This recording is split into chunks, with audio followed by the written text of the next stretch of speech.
Mtu mmoja anamuuliza, Mtume anasema ukifa ukienda makaburini siku unazikwa, utaonana watu wako makaburini. Sasa wewe na balaa hapa, amezikwa mganga hapo, unazikwa wewe. Usiniangalie.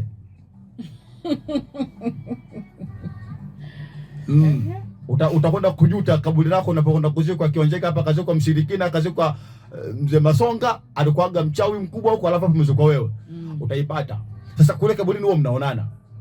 Ukifa, Mungu anasema kwenye Qur'ani, alam najali ardha kifata, tumefanya ardhi kuwa sehemu ya kukusanyeni, ahya au amwat, waliyekufa na waliokuwa wote mnaishi ardhini pale pale. Kwa hiyo ukifa ukaenda kule chini, watu waliokufa unafanyaje? Unaonana nao.